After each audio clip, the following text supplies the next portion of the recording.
What is up, Chubbs? What is happening, my Damien? What it's up? It is your girl, your favorite Chubbette here. So, I got invested. I got pulled into the rabbit hole of watching Amberlynn read. Now, I tend to watch her from time to time through the years, and I was subscribed to her a long time ago. I think at the time she was with Becky and living with her roommates, Eric and Ricky. So I did get invested in that area, but then I fell out of it when, she just continued to gain weight. So I'm just like, I don't like this. She's not changing, but whatever. So I got invested with that. But now she had some scares with her health.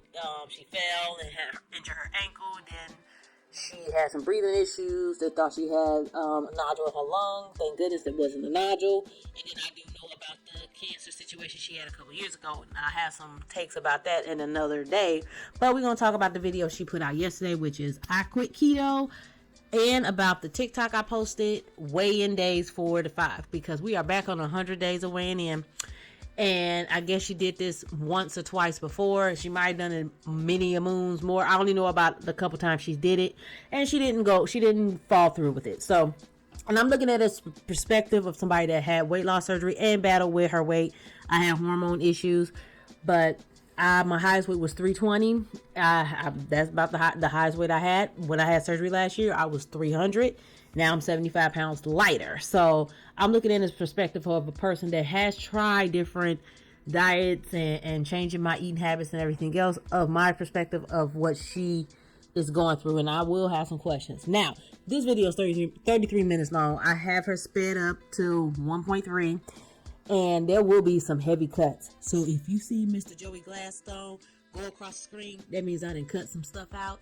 And if you want to watch the whole video, you are free to do so. I will leave the link into the description box. So I'm not going to hold y'all. So let's go on to this video. Hey guys, so welcome to my video, which would be day 4, November 6th of 100 days of weighing in. Okay. So normally I would wait for this feeling to pass and then I would vlog, but I wanted to take my camera out during the actual experience of me feeling like utter and complete. Okay. The first minute of me on YouTube, by the way. I don't understand that part, but I guess. Baby here, who tries to make me feel better. Oh, little kitty cat. Hello. So I'm gonna set you guys down. Okay. Oh, the infamous Chips Ahoy. I gotta stop real quick. So yeah, I see she still has the Chips Ahoy from that TikTok video, but sounds empty, so I'm guessing she didn't polish it off. So let's Joey Gladstone might be making an appearance kind of early, so let's go. Yes, I did. Last night. Over, I want to say like a 6-hour period, but still, the fact that I ate them all is not okay. 12 servings per container. It's like 1,700 calories for that whole thing. And God damn. in any sort of way. Like, I am She ate. mad at myself. I have so many thoughts right now. I bet you do. All jumbled, and they stay jumbled. No matter how much I journal, no matter how much I go to therapy, talk to my psychologist, no matter how much medicine I take or don't take, it's like I'm afraid that I'm gonna be that one person who just doesn't heal. And I can understand. So as you guys know, I was doing keto. Mm-hmm. And in the beginning, I did enjoy it. Go lay in your bedsy. Go lay in your bedsy. So I was enjoying keto in the beginning, like the first week, I will say. And then I started noticing, like, I was just feeling super sick. Not in the sense of, like, keto flu, because I know exactly what that is. Because I have family members, like, my aunt, my mom, keto for years. So I know exactly, like, what keto flu is. This was like, oh my God. I have done keto. Now, I have been going to the bariatric clinic at the beginning for like 6 years. The first 4 years was just diet and exercise, trial and error. I did do keto. I did keto for a couple months, about 3 years ago, and I did get keto flu. I did get sick, and I did it for 2 months, even though they was telling me, no, you can try some, try paleo and everything else. I did happen to go to paleo, but I didn't like that either, because number one, keto is expensive, and number two, I knew I wasn't gonna follow through with it. I did try, like I said, I tried for 2 months, and I didn't like it. I didn't like it. I'm not a person that's addicted to carbs or anything like that. It just wasn't for me. I continuously got sick. I get better, then I get sick again. So that's the main reason why I quit it. But that's me. Which, oh yeah, her gallbladder. Wasn't a good idea. I always knew that keto was not a good idea if you have gallstones. When I was told to do keto, I was told to have very high fat. The lipid specialist said you need to do very low carb, below 50 grams, and you need to have a lot of fat, like 200 grams a day. It's a lot of fat. I was not having anywhere near that when I was doing keto. And that's probably why it wasn't working. Yeah, pretty bad. I was having more fat than usual though, because I was eating like steak and pork rinds, and I eat like a lot of pork fat. Okay, I don't know how to stop it. Pork rinds is not a solution. Yes, it's like 1 gram net carb and everything else, but it doesn't mean a damn when you finish a whole bag of pork rinds. Because pork rinds is pork skin. It's fried. It's still in some type of oil. So I think that would be a trigger because pork rinds kind of like chips. I eat pork rinds here and there, but not often. But it's like, it's greasy at times, and just because it's 1 carb doesn't mean you eating the measurement amount. Like, it could be addictive. So I don't know why, people get into pork rinds, especially when you have a binge eating disorder and you get all these things and you just overeat. And number one, the question is, why is these cookies in her house anyway? But whatever. Things? No, I wouldn't say low fat. I don't eat a lot of pork rinds and steak type of deals when I am not doing keto. It just felt like the main source of food I was getting was protein and fat, which is what keto is. Yes. It was making my gallbladder hurt really bad, and I was feeling really sick. And this is going to be TMI, so I'm just saying TMI. I started having like really bad, like greasy diarrhea, which is from my gallstones, and I haven't experienced that in a long time. It was on Friday. Which okay. I ended up calling my doctor, and thankfully I was able to speak to them because I needed like reassurance that it's going to be okay. I needed something. And okay, you discuss it with your doctor. They said that I shouldn't do keto. So this is what I'm currently, as a human being, experiencing, okay? And I need people to take away the fact that I am Amberlynn Reed, because I know a lot of people just are biased based on that. Like, Aaron Carter died, who is a person that I really liked, because when I was a little girl, please don't tell me you're comparing yourself to Aaron Carter. Come on now. Cut it out. Quit it. Come on, knock it off. So, I guess you saw Joey. So, she started talking about Aaron Carter and his music, was a big part of her life, blah, blah, blah. So, we're going to get into the doctor stuff. So, we're going to get into why she can't keto. I have a lymphedema specialist telling me what diet to eat. I have my doctor telling me not to do that diet. And I have my psychologist from a binge eating disorder clinic telling me not to diet at all. My question for her is that, do all these doctors know of a plan for you? What I'm saying is, do all these doctors collaborate with your care plan? Because I know of her going to the doctor and everything else, but the thing about it is, if they're not like collaborating with each other to get a care plan for you, you're going to get different things. So with me being at the bariatric clinic, all my surgeon, my bariatric specialist, my dietitian, and my therapist, all of them they collaborate for a plan for me, for my care and my weight loss and everything else. Because I don't think her doctors are in the same agreement with each other. I think she's going to one person to the one thing, go person to another thing, go person to another thing. So she's getting all these different answers. So you have to have your doctors all on the same page.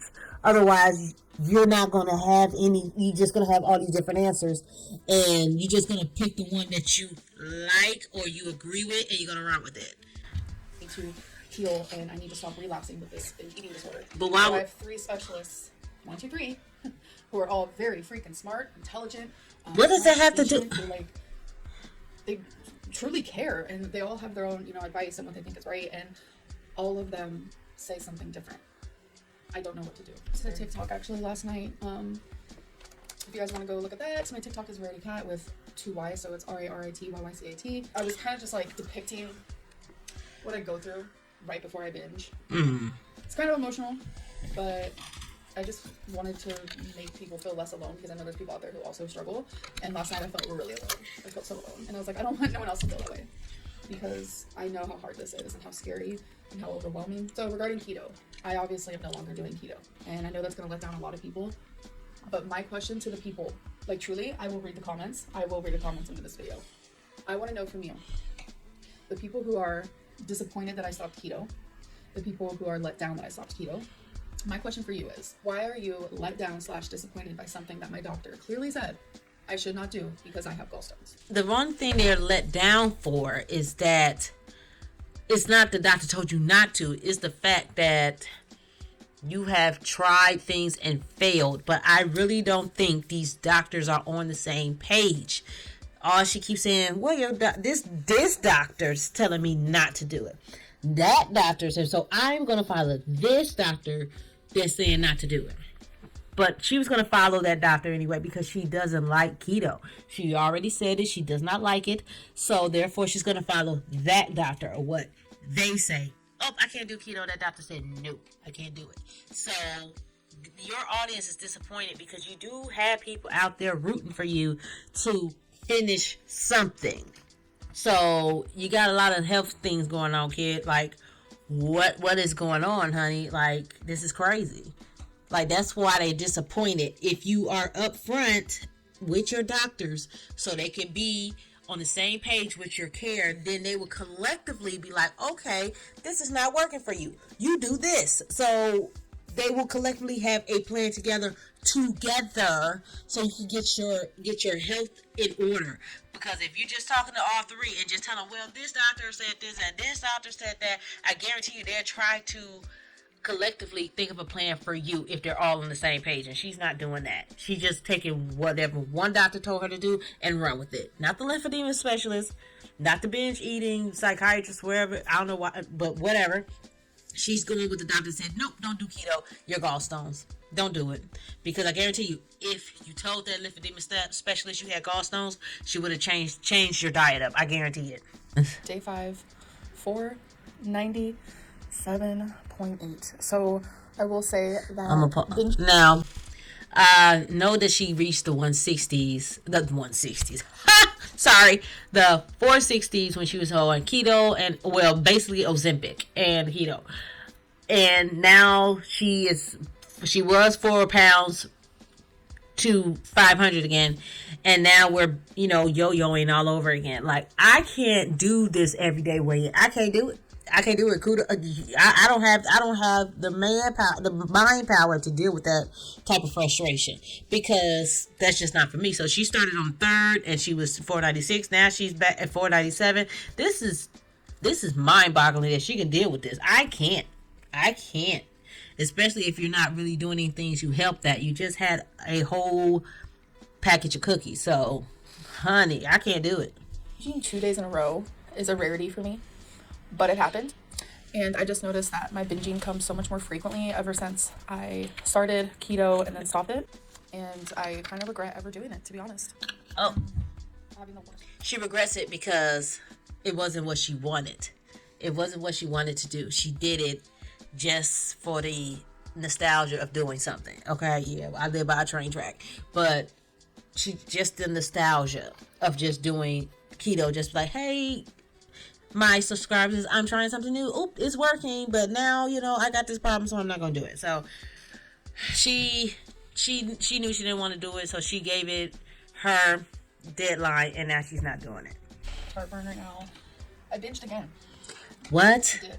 I'm having a very abnormally hard time with my binging lately. I don't know what's up, and this is the heaviest I've weighed in months, and I just feel like starting keto was such a good idea in the beginning, and now I just feel like it was such a horrible idea. No, it's only a horrible idea because of the fact that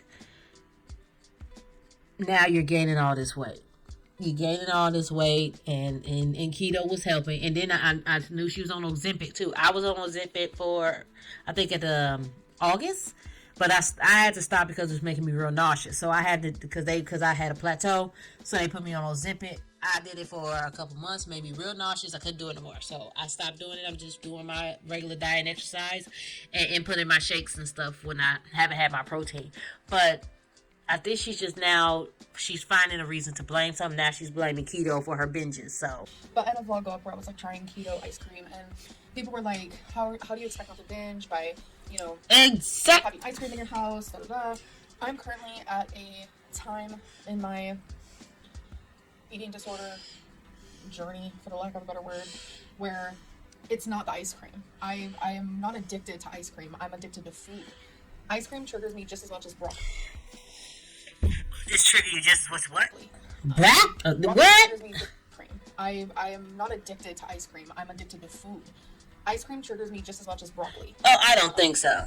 No, because I mean, unless you're dealing with a healthy person that wants to binge and eat ice cream, and broccoli or whatever, no. The fact of the matter is that you went and bought it, and you didn't. And I saw that. I saw it from another channel, but she bought all this keto ice cream, and it wasn't just 1 or 2. I think it was like 4, and that's a binge. Yes, you're like, oh, this whole thing is 5 net carbs and everything else, but it doesn't mean anything if you're going to eat the whole damn thing. It doesn't mean anything. It is a trigger. It's in the house. Why would you have it in the house? I understand if you want to try 1, you bought 4 or 5. I don't know how many it was. It's a trigger. It's a trigger for you. Why would you have it in the house? Why would you have it in the house? That's dumb. Like, you don't have to buy it. Broccoli triggers me just as much as a slushie. I doubt it. I doubt it, honey. Linda. Food is food. Food is triggering. And as a human, I have to eat. And I'm just having a rough time. And doing these 100 days of weigh-ins, I said, I'm just going to... Linda, listen. If you're going to do anything, I want you to complete this 100 days. Because I'll probably end up stopping this video in a minute and just give my little... we want you to complete this 100 days. Okay? I don't know. I only know about a couple times, but I guess you did it more. Complete it. No matter what your weight is, gain, lose, stay the same, complete it. That's what your audience want. They want you to complete something. So that is the end of me watching this. Now, I did watch it to the end, but I was not going to torture y'all with that. She started talking about, she basically is comparing herself to other people on YouTube or TikTok or whatever. First of all, TikTok, you can't be using trigger words like relapse and binge and all that stuff. They will cut you dry. I know she did get banned for a few hours and then everything else, but... my thing is that why are you worried about comparing yourself to others? Do fucking you, okay? Do you. Get who is Amber? Who is Amber? Linda, listen. Who is Amber? Why are you comparing yourself to others? Fuck them. Do you. Do your charity. You're going to do what you're supposed to do. If you put out this content, put out your own content. Stop worrying about what everybody else thinks. Yes, I know it's hard when you put yourself out there, but people judge all the time. That's life, honey. People going to judge you. Okay, that's it. That's all. They're going to judge you. They're out here. So the only thing Auntie wants you to do is complete what you're supposed to do. And that's it. That's all I want. Complete this 100 days. No matter what your weight is at the end, complete this 100 days. That's what we want from you, okay? So, that is the end of that video. So, she basically had 497.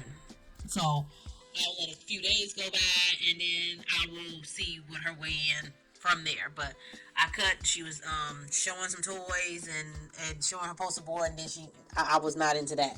So that's why we cut straight into the weight. So that is the end of that video, and I will check in the next week to see what her weigh-in is for next week, because I will not be doing this shit every day, because like I said, she can be a little boring, but I just want to catch up and see what's going on, and then get my perspective of somebody that is still battling with her weight, but not as bad as she is. But it's an everyday battle, so it is what it is. And that is it. And I don't have to tell you what you need to do. I'm put at the bottom of the screen, and if you stay to the end, thank you for coming around my way.